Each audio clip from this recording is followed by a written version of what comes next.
If you're an entrepreneur and you've been struggling with depression, I'm gonna give you 3 unique self-care tips that's gonna help you to overcome your depression so that you can get back to your business bigger, better, and stronger than ever. So a few years ago, there was this quote that came out from Forbes magazine, and it said that 72% of all entrepreneurs struggle with mental health in some form or fashion. Now, when I saw that, I was like, man, that's a pretty big number. But also when I saw that, I saw myself. You know, there was a point in my time when I was doing my business, I felt that it was going great, but then it took a turn for the worse. And believe it or not, something that once was very passionate for me, right? It became something that I dreaded, right? Something that I really didn't want to do. And I think a lot of entrepreneurs that go through that, right? They go through the ups and downs of the very thing that they're passionate about. And that's normal. It's just that when those downs come, you have to have a way to get out of them. And if you don't, those down periods, right? So those depressed periods, it can seem long. It can seem long and it can seem hard to get out of. And that's why this podcast is so important. You know, believe it or not, there's a time where I was even asking myself, did I do the right thing, leaving my job to become an entrepreneur, right? To become a therapist, running my own practice. And as I got through that depression, trust me when I say I made the right choice. If I didn't feel that way, I wouldn't be in front of you right now recording this podcast. So what I'm going to do is I'm going to go over the 3 unique tips, and this is specific to entrepreneurs, right? So I really want you guys to check this out because I know if one of these techniques you actually use, it'll change everything for you.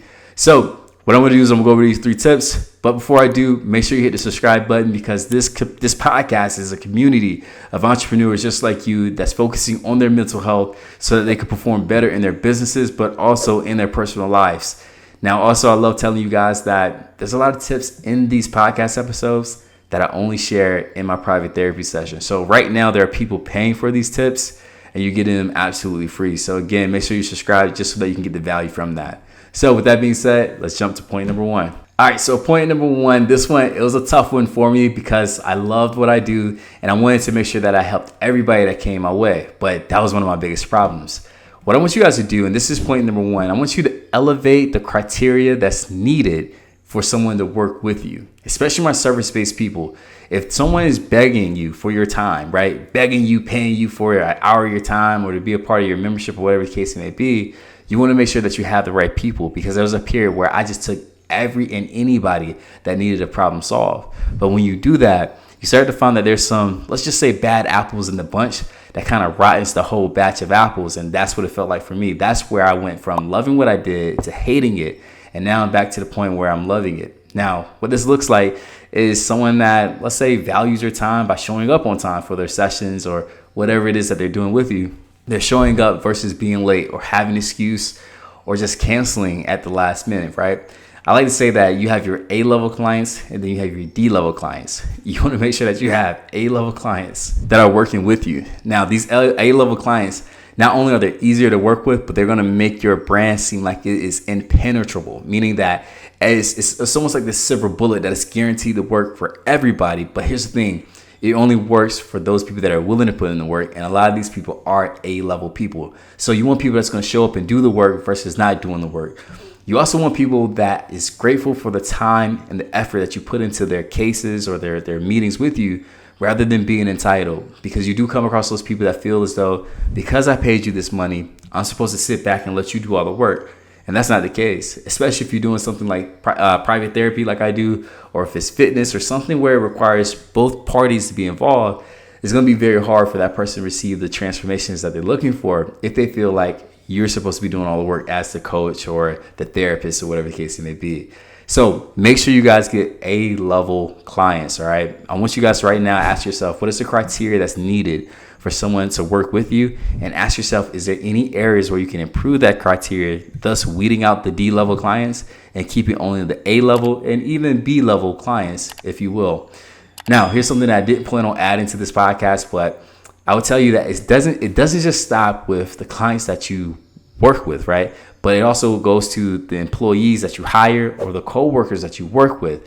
Those two need to be A-level or B-level players because if they're not, they're going to drag you down. And what that does is it causes a lot of drag on your business, your mental health, and ultimately it causes you to find yourself feeling depressed. So again, step number 1, I want you guys to elevate the criteria that is needed for people to work with you. All right, point number 2, and I love this one. I actually had to learn this one myself. So this one's all about investing in systems and not in your own strength. Look here, guys. Trust me when I say the things that you do in your business, I know you can do it all. Trust me. Like, you're great at what you do.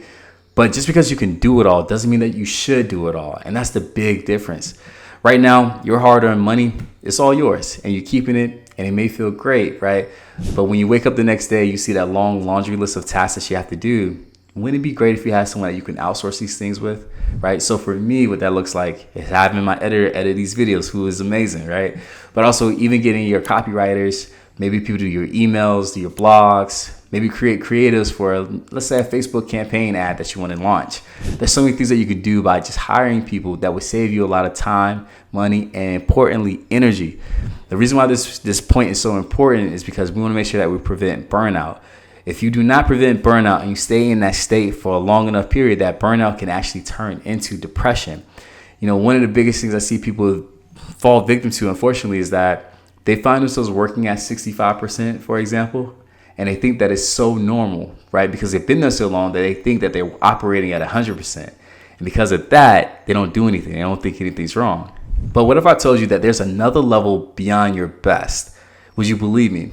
Would you believe that that would be worth it or valuable to your company, to your brand, or even your pockets at the end of the day? I think so. So guys, step number 2, I want you guys to start to invest in systems, these SOPs, AI, right, which is a big one. Like, invest in those things to make your work easier for you to do, so that way you can stick to the more important things in your business.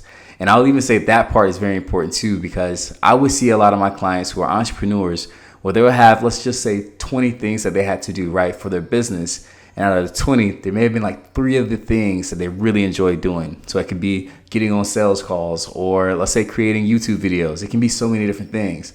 But because they didn't have systems, they spent the majority of their time doing all the monotonous stuff that they didn't want to do. And that caused a lot of drag on their mental health, and that caused the depression. So I want you guys to invest in systems. And also, I'll say this last thing, and then we'll move to point number 3.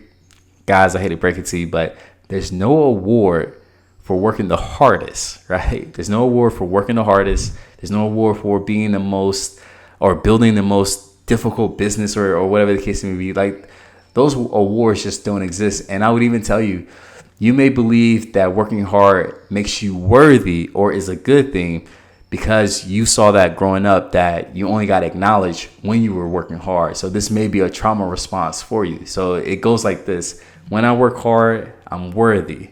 So when I rest, that means that I'm not worthy. And as a result, that is a perfect combination for burnout. All right, as promised, guys, point number 3 is going to be the easiest, the most simplest way to help you to get through your to help you to overcome your depression.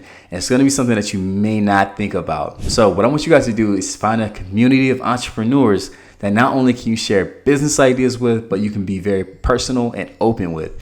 There's something to be said about you being okay with sharing your story. You know, there's a lot of things that we see in the news or have seen autobiographies of people going through very traumatic situations, like being sexually abused and things like that. One story that comes to my mind is the lady who was attacked in Central Park. It was back in like the 90s. There was this story, the Central 5, that came out. These guys were acquitted of that crime. But that lady who was almost beat to death, she actually ended up taking her story and turning it into a book. Now, that is just one example. There's a lot of people that have taken traumatic situations in their life and they shared it on a public stage. And when you do that, when you can get to that state, it shows that you are okay and that you're ready to move past this trauma. And you show that by being open about it, right? When you cover things up, when you try to hide things, it shows that you have a lot of shame about what it is that happened. And that shame, it holds you back from growing in that one area. So the best way to overcome that is to find a group of entrepreneurs where you can share about things that you're going through. Now, some of these things, it may be business struggles, yes, and that's totally fine. And if there's some things personally that you would like to share, please do that. It may be something like, guys, how do you run a successful business and also have a successful home life, right? So keeping the Mrs. happy or the Mr. happy or whatever the case it may be. If that is a real thing that you're struggling with, share it. And when you do that, it gives 2 things, actually. It gives, 1, you a chance to feel okay with saying these things, but 2, it gives other people the permission to give you help, right? And that's what we're looking for at the end of the day. Now, one of the benefits of sharing, being open, is that when you share something personal, there's a likelihood that the person that you're sharing is going to share something personal back to you. And when you do that, it creates an undeniable bond, a level of intimacy. But also what's great is that you may actually be able to help them with what they're going through as well. And when you do that, you get a great feeling, and that feeling is called altruism. Altruism is that feeling when, let's say you go to a homeless shelter and you serve food there, right? Or something that I did yesterday was I gave free food to a homeless guy that I saw sleeping in the building. Things like that really makes you feel good. And the reason why is because you're doing something very selfless, right? And when you do that, it shows you that you are worthy, that you can do something in this world, even if it's just giving a homeless man a meal. So those are the 3 things that you can do to help you to overcome the depression that you're going through. I'm going to go over these things real quick in a quick recap. All right, so point number 1 that I made is that I need you guys to elevate the criteria that is needed for people to work with you. Now, I did say at the end that it's not just that these are people that are customers, but these are also going to be coworkers. It could be employees that you hire, whatever the case may be. I need you to elevate it. D-level players are no longer allowed to work with you or for you, okay? Point number 2, I need you guys to invest in systems over strength. There's no award for working the hardest or having the toughest battle that you fought and overcome. There's no award for that, right? I need you guys to invest in systems so that you can spend more time doing the parts of your business that you actually love, okay? And then point number 3, the last point, I need you guys to start to open up to other entrepreneurs so that way not only can they pour into you, but you can pour into them. And also, as I mentioned, it'll help you to see that this thing that you're going through is absolutely normal and that you're okay with it. And you do that by sharing it, by bringing it to light. Because if you keep it in the closet, it's going to grow. It's going to remind you that this is a bad thing that you should hide. And that starts to manifest its way into other parts of not only your business, but also your personal life. So my name is Coach Wells. I'm a licensed mental health therapist. Thank you for checking this out. And again, hit the subscribe button so you can be a part of my community. All right, guys. I'll see you later.